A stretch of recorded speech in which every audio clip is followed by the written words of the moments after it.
your producers. All right, let's focus on the Nets, though, because we can't really brag on them right now. They've lost 6 straight. The trade deadline's a week away. Chiney, is it a mistake for them to ignore trade offers for James Harden? I don't think it is. And when you look at this situation that the Nets are in, a lot of people are going to be like, okay, they've lost a lot of games consistently the last few weeks. Also, you look at, okay, what did he do last night versus the Kings? Yeah. 4 points. A lot of people will say, oh, maybe there's some validity to making sure you have, a trade asset available if James Harden is, the one that you want to move. But have you ever really thought, if we put things into perspective, that maybe all these conversations, the deadline, impending, is maybe causing a little bit of this rift that you can see on the court? I think the biggest perspective that we have to really bring together when it comes to the Brooklyn Nets is that this decision, to have a big three with KD, Kyrie, and James was a player's choice. They all wanted to play with each other, so much so that James Harden risked it all, per se, left Houston to join this crew. Now, the unfortunate part, and I think a lot of people need to understand this, is that James Harden, no matter what his numbers might be right now, has been the glue for the Brooklyn Nets. He's played 80 games, about 20 or so more than Kyrie and KD. He's the person that's going to give you your best chance to maintain your status in the East right now. For a large portion of the season, without those two or with one or the other, he's been able to keep them in the top 4. Right now, this is probably the worst of it. I see why people are like, oh, you might want to explore, but, myself as a player, that idea that your team is thinking about, trading you, that could cause this experiment that you really put all your chips in the middle of the table to implode, when right now you really want to win a championship. That's where the Nets are. Let me say this to you. It is a mistake for the Nets to ignore Harden's, trade rumors and, not taking phone calls. It's a mistake. You listen. You always listen. You have to. That's number one. But before I get into my point about James Harden, let me say this.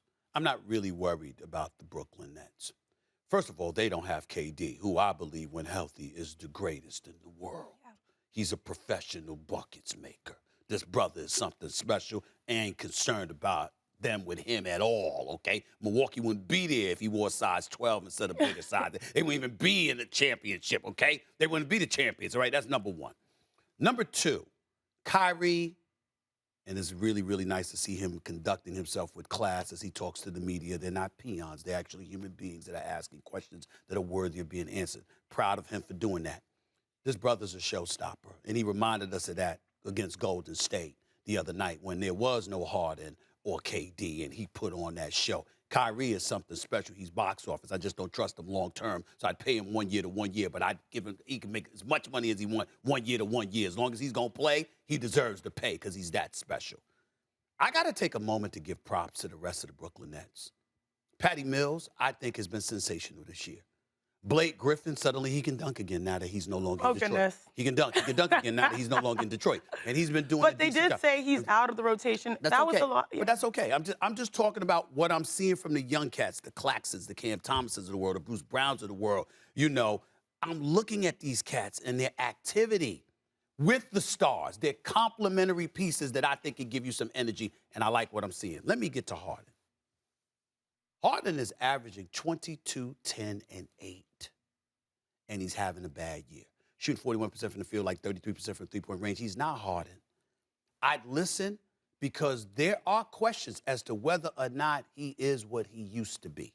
Hamstring injury, weight issues, coming into camp out of shape, for initially because he wanted to get out of Houston. And then this year, after last year with the hamstring injury and all of this other stuff. I think this is just me personally, my experience. Yeah. Y'all are just going to have to listen to me on this one. Okay. There's something to say about being happy.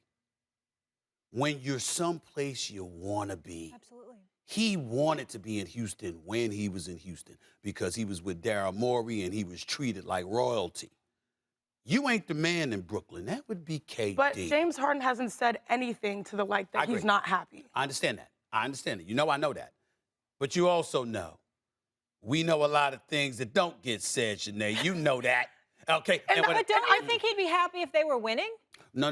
They listen. They've lost 6 straight, and they're still 29 and 22. And also, and by the way, before Kevin Durant goes down, before he went down, these are reports that they are not taking calls. Not like they're not planning for contingencies. I'm not saying he's like God miserable or anything like that. I'm just saying there's a difference between going to work every day and being ecstatic about it. And what I'm saying to you is that if Harden potentially could find, because I don't think he's finished by a long shot. He's a superstar, and I think he will show it when it's time. But there's something to be said. I have a question about for you, preferring Stephen. to be elsewhere. What would make James Harden happy right now? Well, at this particular moment, nothing. Oh, come on. Hold on. No. At this particular Kevin moment. Durant being healthy. Full-time Kyrie, all that 100%. stuff. No. I'm talking about Harden's game himself. We all know that KD coming back. You I'm want talking about him to be the man, like he was in Houston. I'm saying with KD out, you kind of need to be. Yeah. With Kyrie only playing road games, you kind of need to be. What I'm saying to you is when we talk about Harden's future, if Harden is contemplating anything, that would be the reason why. Because being a complimentary piece, how could it get any better than playing with KD? But I think it's Harden's prerogative, right? Sure. Because this was all the players' design, right? Okay, yeah. And it's not necessarily the Nets. I know that as a front office, you have to plan for these circumstances. But right now, if I'm the front office and I'm saying he's the one that's most likely available for games, we're slipping in the standings, and you're not guaranteed the opportunity to get a superstar back if you trade. The deadline is next Thursday. You know I'm not saying trade him. I'm saying listen because you don't know what potential But if offers will come listening down can the make pipe. you unhappy so much that it forces a trade where you're not guaranteed to get a start. Thanks for watching ESPN on YouTube. For live streaming sports and premium content, subscribe to ESPN Plus.